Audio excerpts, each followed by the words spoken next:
spent this morning at Harare Remand Prison visiting Godfrey Karembera, Mazbaboy Shanduko, and 15 other citizens were arrested last year. Sanamina Mashukubda itokana gift osalosiziva achiita ku the remand prison achinovhizita aiwa Chamisa activist Godfrey Karembera pamwechete nevamwe 15 vanoti aiwa vakarestwa last year aiwa zvimusiri pamutemo. Panguva inoyi hatuna kuti yesterday aiwa osalosiziva akanyatsoratidza kuti mwoyo wake haufari kana pamwe change makers akakepchiwa aiwa ari musungwa. Ndoti subscribe or like on the bell icon. Timida pen backup danyora chiti.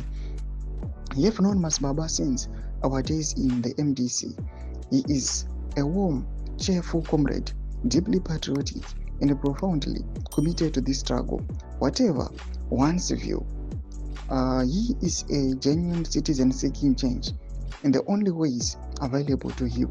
In a nation that has steadily been reduced to a de facto one-party state, we went because in this difficult struggle, we were taught the true meaning of solidarity, brotherly love that does not abandon its own in moments of pain.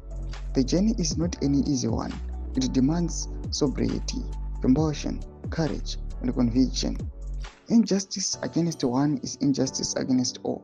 The comrades remain resolute despite the challenges, and they send their humble regards to the citizens. We must continue the struggle against all odds onwards. Thomas Kwanotagwa na Osalosiziva achivhizita aiwa Godfrey Karembera nevamwe avo vari in jail.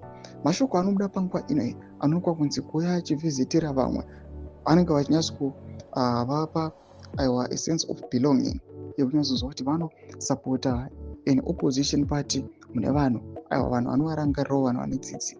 Panguva inoyi vachiti the struggle continues. Panguva inoyi vari kuzviita vachiziva kuti this is the way to liberate. Vamwe vachapinda musungwa, vamwe vachaurayiwa, vamwe vachasava nezvavachasangana nazvo, but the struggle to fight against the oppressors. Pena kume section medu dzofungo aim today pamusoro pechitiko ichi.